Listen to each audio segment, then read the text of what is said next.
Hello and welcome to another episode of the Mastermind, Body, and Spirit Show. I am your host, Matt Belair, and today's guest is the host of Barbell Shrugged and The Bledsoe Show. Starting less than 6 years ago, he has developed shows that receive over 1 million downloads per month, which is extremely impressive. His brands are not only highly respected in the industry, they have raised the standard and created new expectations in the functional fitness market. A decade ago, he was a college student fresh out of the military, living in the gym. Since then, he has disassembled who he thought he was so that he can accept the man he is today. The change always preceded the external success, and that continues to be the story he sees play out day after day. Welcome to the show, Mike Bledsoe. What's up, brother? Thank you for having me. Yeah, I'm excited. Me too, man. Yeah, it's been a little bit. We've tried to make this happen. Finally, the beards connect. But yeah, super stoked. The timing is perfect. Brother. Yeah. Mm-hmm. So I'm familiar with your work. I've been a fan of yours for a while, being in the fitness game, martial arts, all that kind of stuff. You've done an incredible amount of work over there, but you're also an explorer of the mind, very diligent. We had a nice conversation before the show. Just to get people up to speed on who you are, a little bit about your background, do you want to just talk a little bit about your history and how you got to where you are today? Yeah,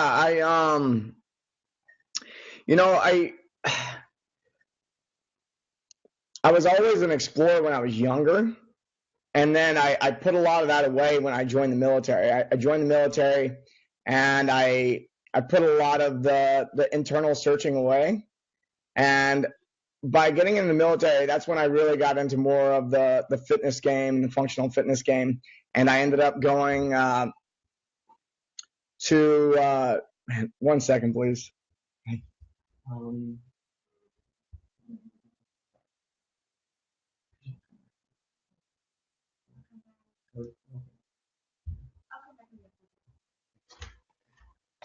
Sorry about that. That's all good. I got a little distracted. Somebody came earlier than I was anticipating. So I want to hear your question one more time and make sure I get it right. Yeah, brother, we'll start again. Basically, just a little bit about your background. So you're touching on just how you were an explorer earlier, and then the military a little bit sidetracked Totally. that. Yeah. So I was watching people come into my house. They weren't supposed to be here till this afternoon. I was like, what's going on? I'm getting distracted. Yeah, so, I go in the military. I do that for a while, and one of the things that really revealed to me is what I did not want to do. It was and I got a really big insight into the system. And what was interesting is when I was growing up, I was homeschooled, and I didn't really know what it was like to be in a system. We're all part of a system in one way or another, for sure, and some are more on the outskirts than others and all that, but being completely embedded in the machine was an interesting place to be. And I definitely recognized that it's not what I wanted to do for many different reasons. And I knew that I was meant to do more.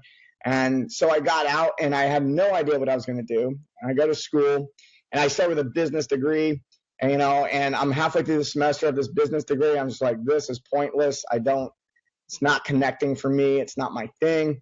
And I discovered there's this exercise science program. I go, well, I love to train. I love exercise.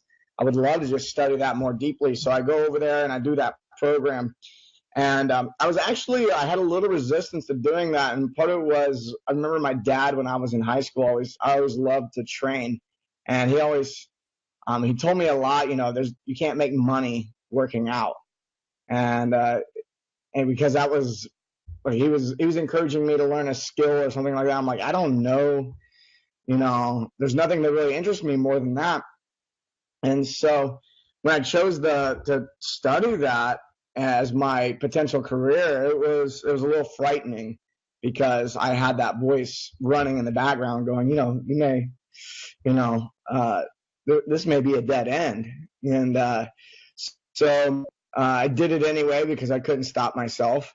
And, I got into sport from there, and from sport got into CrossFit, and from there opened a gym, and really fell in love with coaching and leading people. And then I got into the podcasting game. I looked at what was being put out for shows, and I totally recognized, I was like, nobody's talking about really solid strength and conditioning principles in regard to fitness, because one of the things that CrossFit did that was really good is it brought functional fitness conversation to the average person, to the average Joe, and a lot of people were just following that and just saying, yeah, CrossFit's good. I'm like, well, you're missing the context.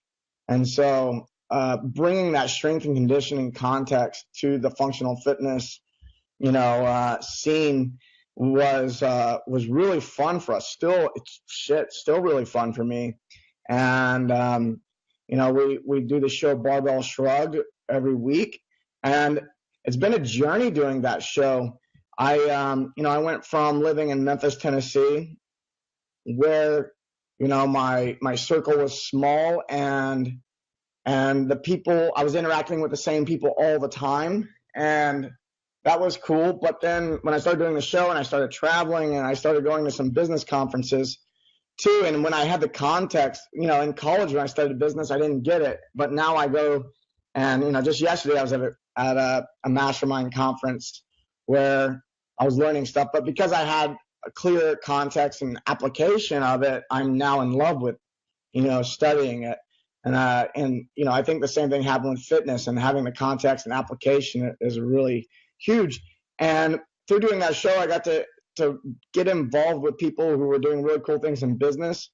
And I was interviewing people who were the best strength and conditioning coaches on the planet, and the best, and the people who are on the leading edge of health and fitness.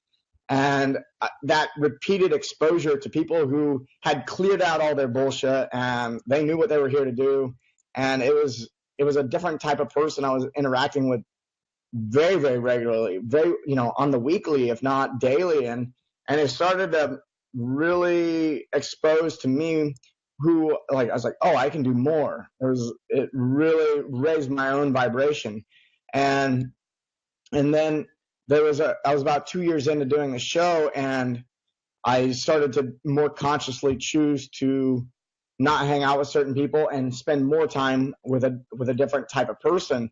And I recognized that I started gravitating towards people who were successful in health or business, but also had a more spiritual leaning. And up to that point, I would say, when I was younger, when I was 15, 16, I had this spiritual exploration that I put away, and I started, a few years ago, started gravitating towards people who did have that spiritual lean, and it was really interesting to me. It was something that was novel, and just something that I think that innately is something I'm gonna always be interested in, and it was, I became awake again. It's like I fell asleep and then I woke up.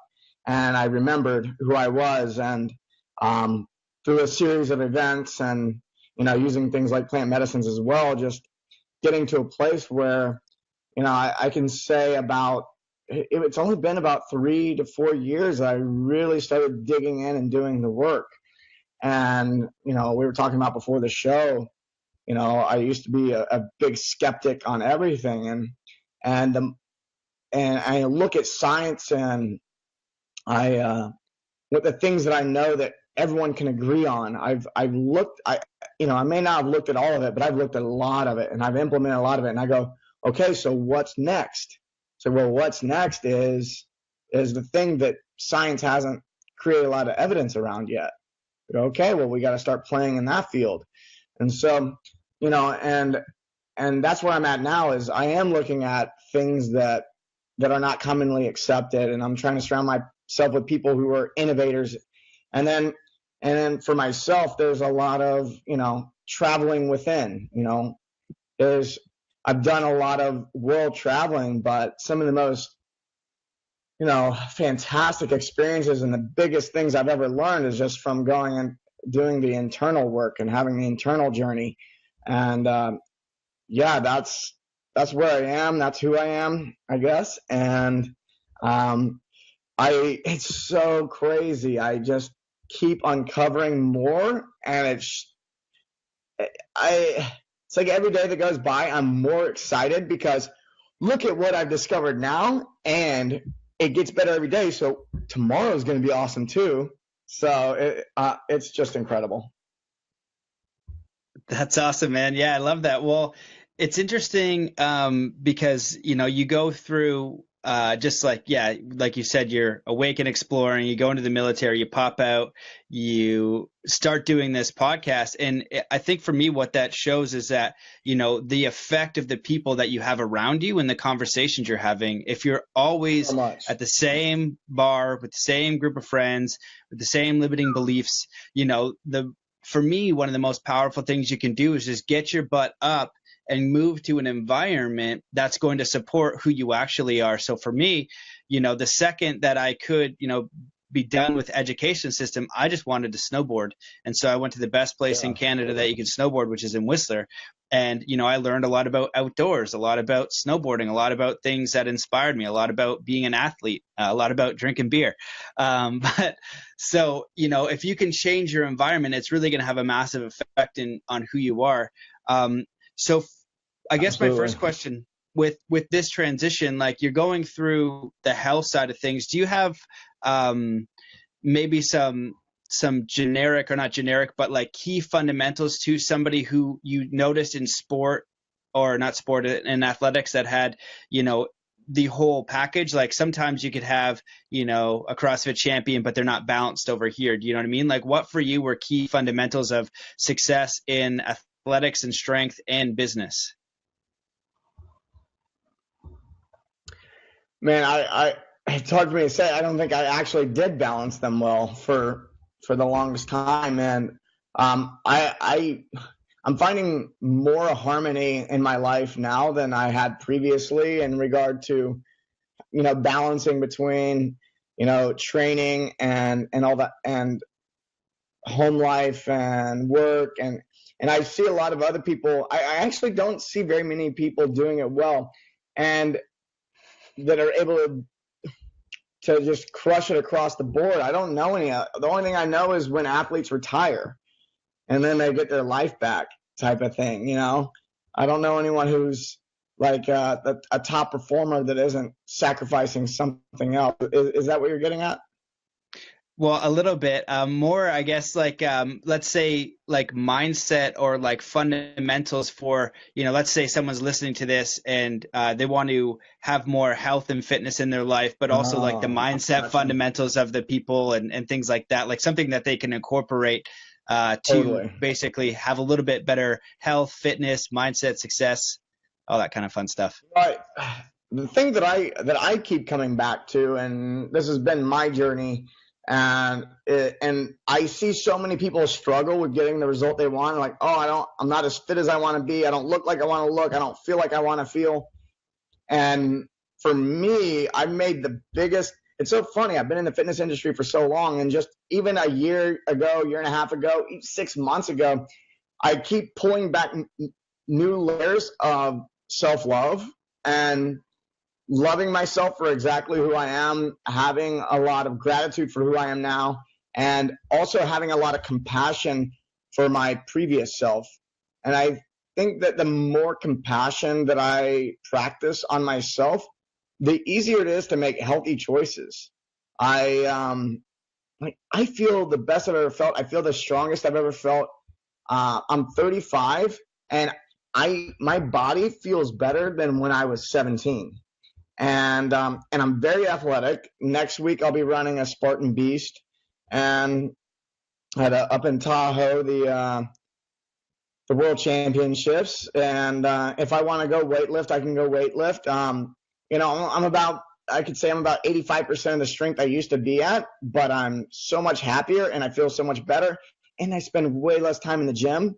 I spend way more time and making time and creating time to move, and creating time and opportunities to eat well and get good rest and really take care of myself. these are all things like we focus on the doing. It's like, oh, if I do this, if I go to the gym for an hour, if I eat this, then I'll get the result I want. And it's like, not really. I mean, you could try to focus on the result or the thing that's going to give you the result, or you could just start loving yourself more, practicing more compassion, and then all the things that you should be doing become very easy. It's an effortless thing. If trying to reach your goal is requiring a ton of effort and willpower, you're missing something. And it's usually a blind spot, and it's good to go find that, do the internal work. And I think a lot of people don't want to sit down and do the internal work because they feel like it's going to take too long. It's like, I got to spend an hour meditating, or I got to read this book, or I'm going to go to this seminar, or I'm going to go participate in this weekend thing where we're going to consume some plants. And it's just like, I don't know if I have time for that. And I'm going, now that I've had the experience that I'm having, and I'm actually tonight, me and my friend are launching a 10-week course for people, and we have some people in it. And I was talking to somebody yesterday, and he's an entrepreneur who's he's like, I'm so busy, I'm so full, I've got 4 businesses, and I'm an athlete, and I'm a coach, and and I don't have time to do your course, which is 1 hour a week, plus we'll give him homework 3-4 hours extra. I was like, dude, you do this, you're going to find that time like that. You're going to be happier. You're going to have more, your relationships are going to be better. Everything's going to run smoother. And he couldn't get it. He just couldn't grasp that could be true. It was because he had never had the experience of that being true in the past. He can't see the possibility of that being true in the future. And it all comes down to being honest with yourself. Like, if you're not being honest with yourself, how can you have an experience where you're open to possibilities that are not the same possibilities you experienced in the past? So for me, that's my philosophical approach to getting anything you want in life, and especially your health. And I think the compassion piece, man, I've had surgeries, and I've beat myself up in competition and when I was in the military, and now, like I said, I feel the best I've ever felt, and it's all because the only time my fitness gets better, the only time I get healthier is when I practice more compassion for myself. Interesting, brother. Well, man, I really love that answer. I'm expecting, we've got the Barbell Shrugged. He's interviewed all these fitness experts. I want, 3 sets of 5 deadlifts with, eating a smoothie at 4 p.m. You know what I mean? And then the answer comes down with love and compassion for yourself. I think that's a pretty beautiful answer. And I would definitely second that. That's where it starts, right? Because if you're going out there and filling a void that you're not, looking for yourself. And when I do coaching personally, whether it's an athlete, so sometimes I'll get these amazing athletes and they just are so great in practice and they're the best, all these times. And whenever they go to competition, they either come second or, worse than that. And I know before we start, it's because of self-love, because they don't want to be number one. It's this lack of self-worth where if they're number one, well, then they need to be worthy of being the best. And that's where the challenge comes. So that's what I know before I don't come out and say that right away, because they usually be a little bit resistant. Right. So I think that's a really beautiful and honest answer. And a lot of the times when people are listening, it's not what they want, right? They want this 4-minute abs. That's, they can do this 4 minutes and eat chicken wings and then have the abs. It's easier. If that was the answer, it'd be easy. Yeah. Okay. So, well, you've touched on this a little bit. Well, continuously, actually. What for you has helped you peel back the layers? Let's say someone's listening. So I'm an athlete and I want to get better at skateboarding or snowboarding, or I want to just start peeling back my own layers as step one, moving into either the fitness game or into the business game, because you're also very successful at business. 1 million downloads per show. Oh my God, I'm so far off that. That'd be amazing. How do you start that journey for them to remove these kind of illusions and distortions, finding that self-love and compassion, and then basically uncovering the layers while they move forward? You know what? I think step one is people to go attend the Landmark Forum. And have you heard of that? I have heard of that. I've heard really good things, but haven't been. Yeah, it's I would say the way it looks on the outside is not indicative of what you get on the inside. And one thing I found about it is people are terrible about explaining what it is. But for me, I think that's step one. It's really cheap. It's crazy how cheap it is. It's a weekend. It's Friday, Saturday, Sunday, and it's about $665. And they take you through a process. And it's, a lot of people show up with notebooks and they're, ready to learn something and write it down, and so they can take it home. That's not how it works. They walk you through a process, and you don't write anything down, and it's a conversation. And it's I think that it's a really great way to start because it's a super low barrier. It is just a conversation is all you're going in to have. And by the end of it, it gives you I've done a lot of work. And one thing I've noticed is that actually lays a super solid foundation and structure to do all the other stuff. And in my opinion, I have several friends that have done a lot of work that, they hold the same opinion around that as a good foundational layer. And then for me, a lot of the progress I've made over the years has been, playing around with plant medicine, having shamanic experiences regarding, things like mushrooms, going to Peru and drinking ayahuasca with ayahuasqueros, and then, participating in things like San Pedro, and amongst a lot of other, we call them medicines, and with intention, setting an intention, and then altering our consciousness and looking at our lives and reflecting on things that we weren't able to see from that perspective previously. So, and then in addition to that, lots of things around meditation. JoeDispenza has some really good stuff. I'm sure you're familiar with his work. And I think, if you read his books and do his meditations, that's a really fantastic introduction into what's possible. Awesome. Yeah, man, I definitely familiar with Dr. JoeDispenza. I went to his progressive and advanced. And, sometimes when I'm describing it to people, it's like he's giving the leading scientific research on how and why you can cure yourself of terminal illnesses through meditation. And, he's bringing you the science, but when you're at the seminars and you're doing the work is meditation. And, essentially just saying that whatever you're going to create in this, creator mode, God mode, I am the creator inside as you build, will happen outside because of quantum mechanics, magnetic fields, all these kind of things, scientific terms, stuff like that. But he's just showing, and he has, Kundalini experiences on EEG scan.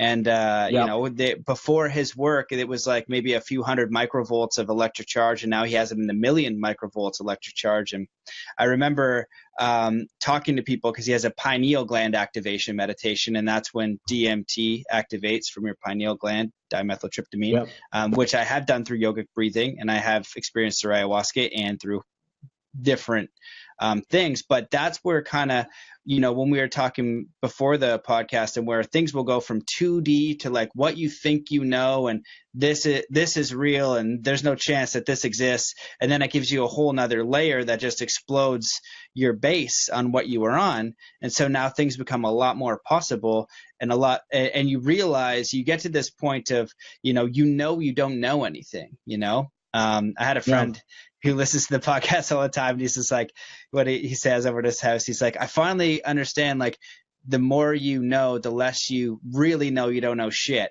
And he's like, you say that, but it doesn't make any sense, because the more you know more. And I was like, no, and he got to that point. And that's one thing that ayahuasca can give you, can also give you, that surrender, because you're not going to figure it out. It's not possible. With Dr. Dispenza's work, really for me, what that gave was I can create anything. People have this catalyst of cancer or something, and they go into a meditative state and they cure it, and it's a miracle. So For me, it's when I'm coaching or helping people, and even the podcast is to inspire people to say, okay, what is your miracle? What is you as a living being, this absolute, not distorted by ego in the sense that like what you think you know, or what you're doing out of fear, or what you're doing for protecting the image of what you think you are, like who you actually are, how you want to express, what is that image, what does that life look like, what does that experience look like, and then use these principles like your life depended on it, meditate on it every single day, do the work, that inner work that you're talking about that's necessary to achieve that goal.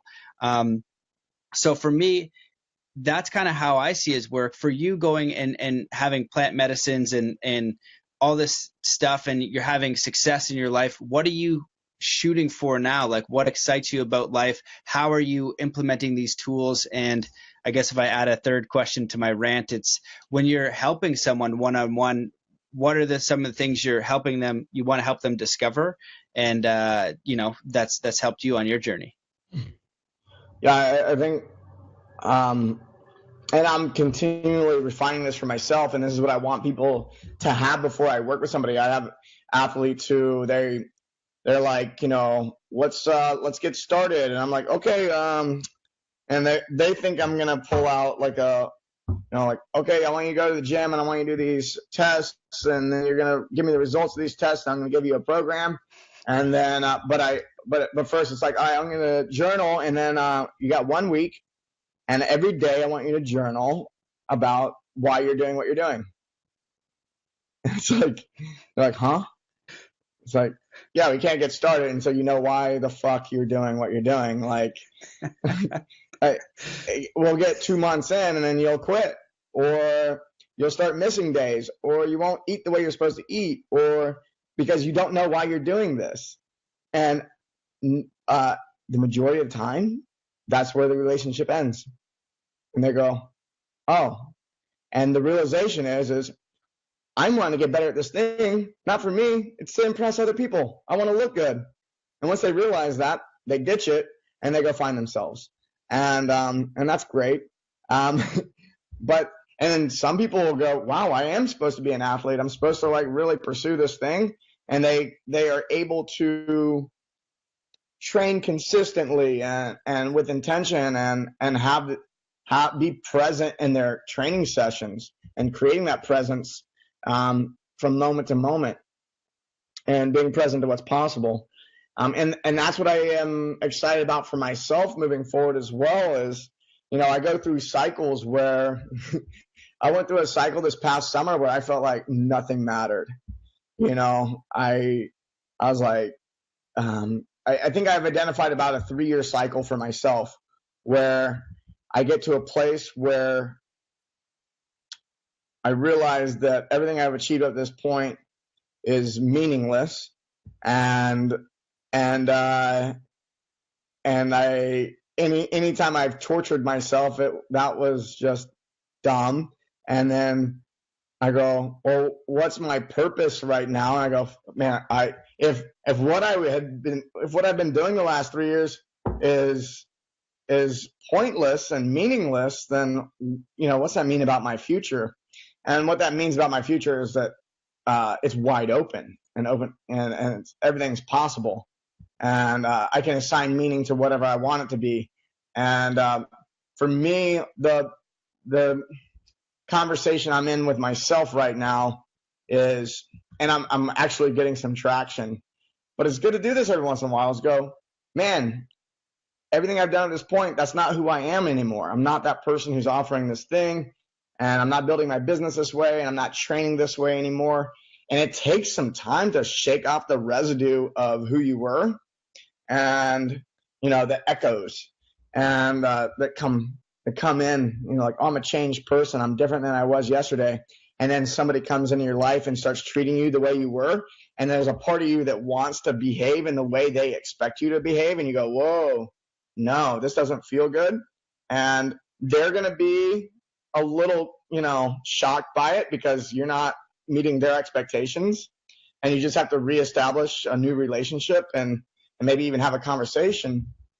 But, for me, I'm starting to see is like, the process that I've been in for the last 3 years of healing my body and healing my emotional body and like healing the warrior is what's been coming to me a lot lately. It's like that's my next thing. You know, I don't have a single purpose on this planet. I think I have. I'm meant to live many lives within this one life, and the life I'm living next is teaching people that they can heal themselves, you know, both physically and emotionally. And I really, I feel called to work with former athletes and military. And these are two categories of people who normally, you know, who have suffered a lot of injuries. And it's like, okay, you know, how do we train physically in a way that's going to be healing? How do we eat in a way that's going to heal our body from a whole systems approach? And then, you know, what's the emotional trauma and what's our mental state that's causing us to make choices that end up hurting us? You know, we've been hurting ourselves for a really long time. What's going on that's causing that? And then basically creating a whole system. What I'm doing now is creating a whole system to help people go through that process for themselves. And of course, I'll have to disguise it and as something like 6-pack abs or something like that. But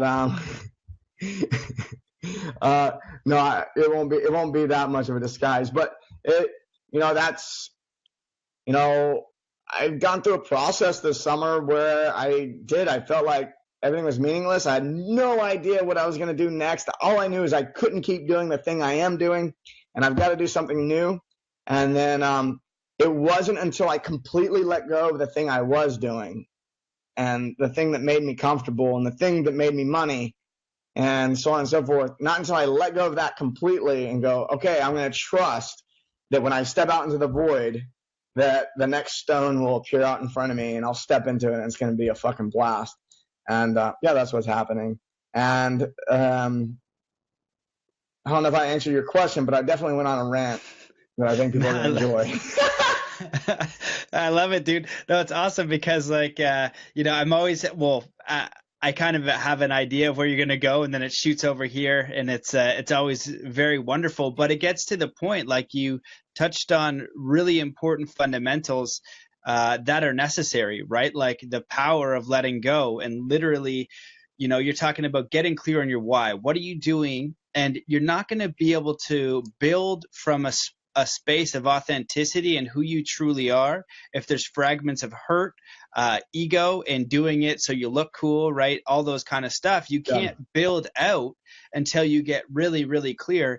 And so this is a process that I do all the time as I say, what's my dream? What's my passion? What's my purpose? What's my mission? I'll go through my affirmations. I'll go through my ideal life. And I do this, you know, semi-weekly. The most it'll go is a month. And it's always refining. You know, as you get new experiences, new opportunities, you can refine this thing and you know through your feeling what is most aligned.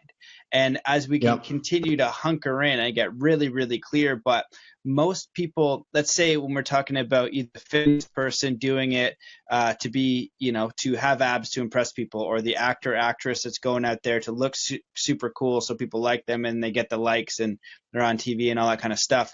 You know, it's like this little bit of a shell that they have that's preventing them from being raw and authentic with themselves first. Definitely. Right? And so no matter how much you build that outer shell to being on TV and worldwide famous, it's actually going to hurt you more because it's built up and you didn't really reflect on that thing. And it's actually harder to pull shoot now because you've got all this momentum being drawn towards the ego and this identity self. So, you know, you're touching on a lot of really powerful points. And I just wanted to say on the military thing, I think that's really beautiful because it's an example I use on the show often, and I won't go with the example I use right now, but I was at Burning Man and Monday, you know, we having this epic space party, and this young guy walks up to me, really great dude. And we start talking, and then he says something like, "You're not my enemy. North Korea is not my enemy." It's just like, what? Like, what? And just, we start chatting, and then I realize he's in the military, and he kind of basically I'm just silent and listening and having a little bit of conversation, but he's unraveling himself, and essentially Right. he's going through deep shame and realizing that he has killed a lot of people. He's done a lot of bad stuff. He didn't go into details, but, you know, military, and then maybe like a bit of thug life too, or whatever the case is. And he's going through deep shame. And so then he just opens up, and then I'm just holding space and, you know, giving him feedback. And I kind of like drew this line for him where, like, there's like, you know, they say we're in Maya, we're in illusion, right? We're in a state of confusion. And if you look at society, you notice that people are in confusion, and confusion is also when your ego is running things, or you're afraid you're not going to eat. So you're doing this job that you hate every day, but you forgot to keep looking for an exit plan. You just then accepted it. It weighed on you too much, where you lost the energy to find an exit plan. The truth is if you're living in the United States, you're not working to eat. Like, we're all eating. Is it? Mm-hmm. People aren't quitting their jobs because they're afraid they're not going to look good. They'll say, I got to put food on the table, but that's not the real reason. It's because it is ego, but it's not like to get fed. Nobody's starving, but, you know, definitely people are hungry and all that. But when I look around at our poor in the United States, nobody's in a caloric deficit. So, it's just interesting. Yeah, no, I totally agree, right? You have, you know, that once you get a little bit, right, then you've got to get more, then you get bigger debt and a nicer car and a boat and all this kind of stuff. So you perpetuate, you know, yeah, exactly. Like, I'm Canadian. I won't go into my personal story, but I've been like right on the precipice of, like, you know, exploding debt and all that kind of stuff. And I'm like, the worst that's going to happen to me is somebody would call me on the phone and ask me for money, and I would just tell them I didn't have it. I would be indoors. I'd be living in Canada. I'd have food. I'd still be going to the gym. It's like, it's absurd, you know? So 2017, you know, like hundreds of years ago, you had debt, you didn't pay it, they might chop your head off. But like, that's not happening these days. We live in a different time, and we're just, you know, echoes of the past are reverberating now, and we're learning to let go of that. And one of the things that I was thinking about is just even 6-7 weeks ago, you were talking about the feeling. And, you know, I've in the past, I've done a lot of exercises around vision. You know, I need a very specific vision of my future, so I know where I'm moving, and I can also communicate that to the people around me so that they're either in or they're out on where it is that I'm going. And that's very, very important. But even just, it was 6 or 7 weeks ago, I was talking to my business partner. We were talking about that. I was like, dude, I have no idea where I'm going right now. For the first time in a long time, I have no plan. And I actually don't even have a desire to make a plan. I don't know what I'm doing. However, I feel like I'm on this track, and I'm getting to this thing that I'm supposed to do. I'm supposed to be doing a thing. And everything I've been doing the last couple of years is leading up to creating a thing. And he's like, well, what is it? I was like, I have no idea what it is that I'm creating, and what I'm learning so I can create this thing. And what I know is, I know when I'm doing the things I'm supposed to be doing to create the thing, and I know when I'm doing things that I'm not supposed to be doing to create the thing. And I looked at this project we had going on. I go, this is not the thing I'm supposed to be doing. Every time I'm doing it, I just die inside. And then every time I'm doing this other thing over here, I feel alive. And that's, to me, that's all I need. That's all I need. That's the only explanation I need to give somebody. And I've been living in a place recently where it's good to give people reasons on why things are happening or why you're making choices, because it helps create certainty for them. And if you're a leader, your job is to create certainty for those around you. If you're a leader, so you have to create certainty for people around you, simultaneously dealing with complete and total uncertainty yourself. And so it's the paradox, right? That's leadership, in my opinion. And so, and you know, there's a few people close to me that I'm like, I can admit to them, I'm like, fuck, I don't know. And then all your listeners, of course. I don't know what's going on, but I do know that when I'm doing it right, when I'm doing it wrong. And what's so funny is I started cutting away anything that didn't feel good.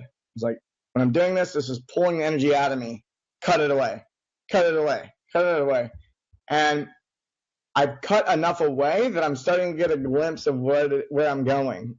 And when I made that statement, I was thinking it's going to take years to even know what I'm going, and I'm okay with it taking 6-7 years for me to even have any realization about what I'm working on. I'm totally trusting the process. And the moment I trusted the process enough to make external changes in my life, I go, you know what, this doesn't feel good. I have to tell this person, we're not doing this anymore. Boom, chop it off. And when that happened, and I did that with enough things in my life, and I started making the changes outside of myself. I know a lot of people, they do the work, but they actually don't make any of the change outside, and that means they actually didn't do the work. But you do the work, and then you have the conversations you're supposed to have with people, make the choices from a place of power that you want to really make. And that starts happening, and then all of a sudden, the universe goes, here you go. This is the thing you've been working on. This is where you're supposed to be going. Congratulations. Have a good time. And that's exciting. And how many times do I have to learn what letting go means? Because I think people they get confused. I'm like, oh, I got to let go. I got to let go. What does that mean? I got to be more open to it. It's like, or what does letting go mean? It means quitting your fucking job tomorrow or today and saying, I quit and I trust that the next thing that's coming in is going to be great. Or I'm in a relationship that's not real, that doesn't feel good, but it's comfortable. And I don't want to be alone. I don't want to come home and be alone at night. I want to have somebody there. And this person, I know they'll be there. And so on and so forth. But if you let that person go, then something else beautiful can happen. Or that same relationship starts over new and becomes like the best relationship you've ever been in. And there's just, and the same thing with health. I think that people get into a specific training system like, oh, if I don't do this training and I don't do this, I'm not going to look the way I want to look. It's like, you know what? Maybe you should just do the movement practice that feels the best to you and the movement practice that's the most fun. And maybe your body will just transform into the thing that you always wanted, but it's only because you loved yourself enough to have a good time. So like letting go is about, there has to be an external result. And in order to, you have to have an external choice to get an external result. And a lot of people, I think they think they can just meditate their way there. Like, oh, I'm going to meditate and then I'm going to get there. And I definitely do that. You do that. But then when you get up in the meditation, you get the message, you got to go act on it. You got to have action. So, all right, another rant. I don't know where that came from, but that was good, man. Yeah, I love it. Well, again, you touched on a lot of points. I had to take some notes, so I remembered what to touch on. But basically, Bashar, he's an epic channeler. I don't know if you've heard of him, but he's amazing. And he basically is very specific on following your highest joy, following your highest bliss. And so in your case, you have one thing that doesn't feel good. It doesn't light you up. It weighs you down. And that's how you know it's through your energy and your feeling. That's all you really can know, right? We can't know all this stuff, right? And people want certainty, but it's false certainty. Jim Carrey tells a story about his dad who wanted to be an actor too, and did insurance or whatever the case is, and end up losing his job. And he's just like, so why not go for it? And then so you're focusing your energy on what feels right, letting go of the things that are kind of weighing you down, and they are energetic anchors. One of the analogies I was using a lot at the Oregon Eclipse was like Street Fighter. And so, when they have those bars at the top when you're fighting and doing your thing, well, throughout the day, you've had the Street Fighter bar up there.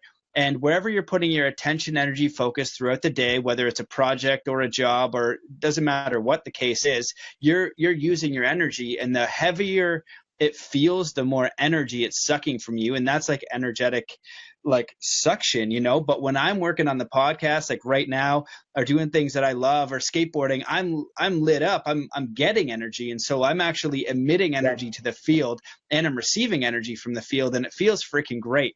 And so, when we get back to, letting things go that don't feel right.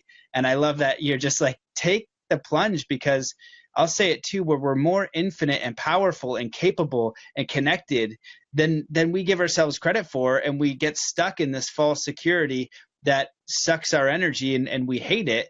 And the last point that I wanted to touch on was when you're talking about leadership and you need to create certainty for people and you're uncertain. When people are going through these process, it's okay to do nothing. Wayne Dyer is like, we're human beings, not human doings.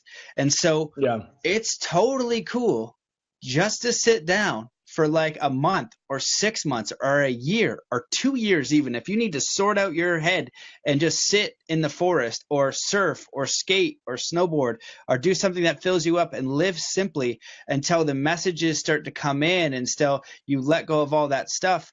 We don't need to be constantly going to create something so we get to this end goal that then brings us an imaginary thing that doesn't exist, and so for me, a lot of the time, at least once a year, the last 2 years, unfortunately, I haven't been able to do it. I've only been able to do it for like a week or two at a time, but normally I take between 1 and even up to 4 months and literally sit in nature somewhere where I had almost no distractions and just be with myself and meditate and do the things that I like to do, sport, and just live simply and connected. And every time I re-emerged, it was a whole new level of clarity, like a re-entrance into, okay, now I'm going into this world, like into the city, if you're like a monk on the mountaintop, and it's like, okay, like I'm coming back into this crazy field of infinite possibilities. And even how ready you are up there, once you're in it, all of these things and timelines and people are sucking at your energy. And the more clear you can be on what you want to create, right? Because you have infinite potential. I could be like, hey, after we get off the phone, let's work on these 10 ideas. And you might be like, oh, those are great, but we can only pick one. And then they've got to be even more joy, even more bliss, even more alignment and happiness with what you have now. But in your feeling, you would know. You'd be like, whoa, that's a thing that I can go towards. And we want to stay lined up in that direction. So that's my rant on your rant, because I loved it. I don't know if you have anything to add. I mean, and if you're doing the thing you're supposed to be doing and your frequency is raising, all this shit that's not supposed to be there, if you're really trusting the process, will just shake off. You'll just watch it fall away. It may not be pretty. It may not be, it's probably not going to be pain-free. It will be scary, but it'll come off. And then you'll come out, the butterfly will come out. You said, use the word false certainty, and I wrote it down.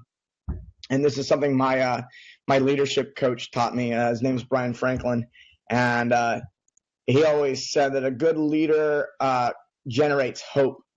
And hope is a response to fear. When people are afraid, they find hope. And that's what keeps them going.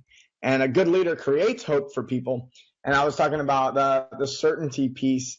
And you said false certainty. I was like, you know what? I think false certainty is hope.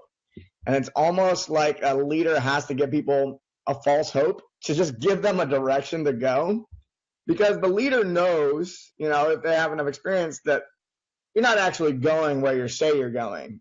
You are in a way, but how you get there it's completely unpredictable, and if people claim that this is where we're going and this is exactly how it's going to happen, I'm like, okay, cool, full of shit.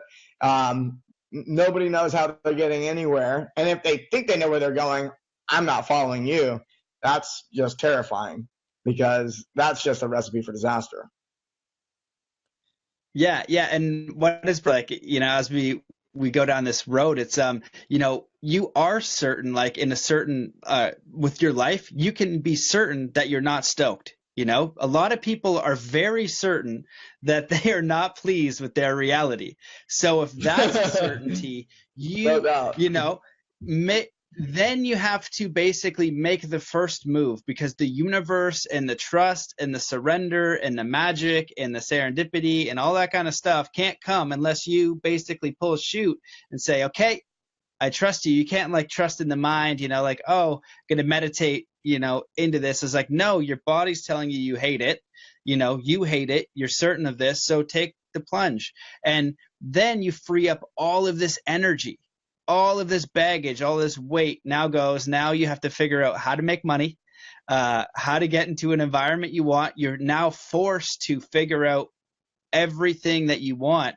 And so it's going to be scary, but you have to make the first move.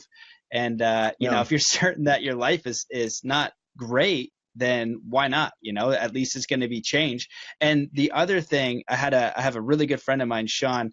I met him at Burning Man 2. He actually gifted me this dope Ganesha ring, which is like my first gift. Nice. He was an investment banker, living the life, you know, making, I think it was like 15 grand a month, and just hated his life. And he had the biggest heart, you know, he has the biggest heart.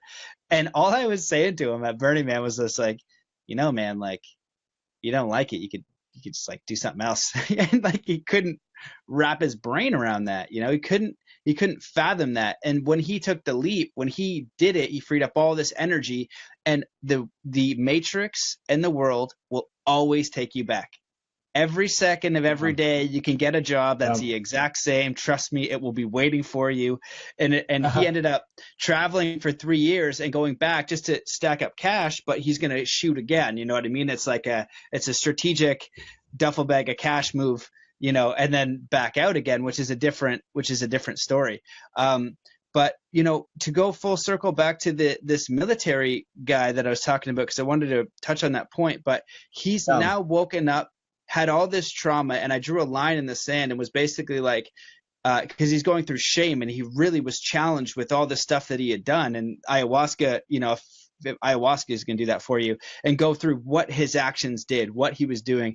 And I said, look, man, you know, you don't need to feel shame. And I'm being honest with him. I was like, you don't need to feel shame and hurt. What you need to find is forgiveness and compassion for yourself, because you were in illusion. You were under hypnosis. He literally thought he was G.I. Joe. There's a reason why all this programming and TV and Team America and all this stuff, and there's a why it's way more prevalent in the States than it is in Canada, because your conditioning system and archetype is so much stronger. And if I was American, I would be the number one American with the jacket and Team America and the guns. I would have it all. You know, I was super susceptible to that thing. So when I drew the line in the sand for him, I was like, but now you're awake, and now you know what you're doing. You now have kind of snapped out of this illusion. And that's what I feel is the Great Awakening. Some people are having it happen through external circumstance. Some people are slowly waking up. And really what that is waking up to your own free will right to create your reality, not based on fear, you know, based on who you are and how you'd like to serve. So I don't know if you have anything to add on to that. It's not a question. It's more comments. Yeah, I mean, I think people find the greatest joy when they're acting out of service. And I think that one of the things it's a new distinction, because I always had the distinction of, am I behaving out of love or fear? And a new distinction I think is a little bit more, a little bit easier for English speakers to really grasp, which is, am I doing this out of service, or am I doing this to look good? You know, and having that check in, and it's like, oh, because, you know, when I joined the military, a huge component of why I joined was to look good. You couldn't have convinced me of that when I was 19, when I was doing it. You know, I'd have been like, no, I want to serve my country. It's like, well, why do you want to serve your country? You know, like, well, you know, because it provided a lot for me. It's like, well, why do you believe that? And, and if I really, you know, and it's easy for me to be honest with myself at the age of 35 about what was happening with me when I was 19. I look back and I go, no, I definitely wanted to look good. There was all this conditioning that led up to that point that led me to believe that if I did this thing, then people would respect me, and they would love me, and they would accept me. And I didn't accept myself, and I didn't love myself. And that's why I chose to do certain things. And I wouldn't take any of it back. I really cherish every moment that I've had between birth and now, and because it's created where I'm at in this right now, and it's just beautiful. But there's a lot of learning around, you know, where do I still do that? Where do I choose looking good over service? And I go, okay. And again, service feels good. Service is joyful, and looking good is rarely joyful. You're looking for a result that's not coming. Yeah, man, I'm really glad you touched on that, because it reminded me of the importance of understanding your own process. And when I was speaking to this gentleman, I was like, your unique skills, for whatever reason, you're waking up now and realizing, like, his big thing was he wanted a family. He's like, I could see, he's 32, I'm 33. And he's like, I see all my friends with families. He's like, to be honest with you, man, that's the root. I want a family. I was like, that's really beautiful, man. And to remember, as he's going through this process, he has all this pain and this darkness, right? And that's what alchemy is. It's not lead to gold, which is the physical manifestation. It's energetic alchemy, of all this pain that he has. And if he can transmute that, it turns into gold. So with his unique experience and honoring that, saying, wow, this was challenging. I did go through this. He is now relatable and can help such a massive group of people because of his experience. Me as an athlete, I'm not going to relate to somebody in the military. He opens up this whole doorway of serving a great deal of people by knowing that what he did matters. I don't think that as you go through the process that everything is like for nothing, when you're going through that phase of what I've done is worthless, that's brief, but I don't think that's true. Everything that we've done is for our highest good and for our learning. And when we snap out, we can then use our experience, our challenging upbringing, the abuse we had, the stupid choices that we make. And we can use them as learning, because we're going to relate to certain people and have certain experiences that we wouldn't have had, and have really powerful lessons that we learned maybe 100 degrees deeper than the average Joe, because we did it the painful way. But what that does is that opens up a void of compassion. You know what I mean? It opens up this huge void of compassion to serve at a higher level. And, I really love that. Am I doing this out of service, or am I doing this to look good? So just remembering that when you see somebody in illusion and struggling along, they're going to wake up at their own rate, and you offer them love and compassion and just your truth. And then that's your duty. You don't have to go around shaking a stick and telling people to wake up and you're an illusion and you have a big ego or whatever. That's not useful. Yeah, I learned that. I had a huge learning around that a year ago, is just not being attached to other people's results. And that's a very masculine thing to do, is to set a vision for somebody else and see what they could be, not who they are. And getting attached to that is unhealthy. A positive masculine trait is creating a vision or a possibility of something that someone could be, something different in the future. But the unhealthy version is setting that up and then being attached to it. And if they don't choose the path that you wanted them to choose, then you start freaking out, experience emotional distress, harm the relationship, all that kind of stuff. Yeah. Amazing, brother. Really good points. I know that we're wrapping up. We're getting close to the end here. So I just wanted to seed this question now, just in case you do one of your wonderful rants, and definitely appreciate your time and your spirit in coming on. I'm super glad we got to do this. So what I'd like to ask is just, with everything that you've done, you've interviewed a lot of different people, you've done a lot of self-work, including plant medicine, internal reflection, gaining a lot of wisdom, keeping some good company around you as well. If you were to kind of distill some of that wisdom, and I think that you've done this on the podcast, some principles for either a younger you, or what I'm passionate about is getting, teenagers 15 to 25, or even people in the waking up process, some just simple principles for them to connect with themselves and move forward. Like, I wish I knew that, 10 years ago when I was, beating my head against the wall. Just anything you want to leave, in the Bledsoe book of wisdom. And I keep learning this all the time myself, is there's no reason to be in a hurry. And if I feel like I'm being in a hurry, why am I being in a hurry? And speaking of void, is when you do the work and you wake up, what is created is a clearing, and space is what's created. And I remember after the first time I did ayahuasca, and I was working with with somebody around what was happening afterwards, I was like, I am experiencing more space than I've ever experienced in my entire life. And he's like, that's good. Now, what I want you to be careful about is not filling that space with a bunch of bullshit. And I go, okay. And of course, because I'd never had that much space before, I didn't even know what that really meant. And I think what I could have heard better was, don't be in a hurry to do anything.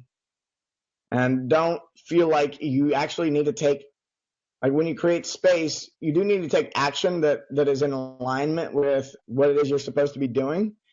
But the amount of pressure that we put on ourselves to accomplish things in a set amount of time, a lot of, don't be in a hurry.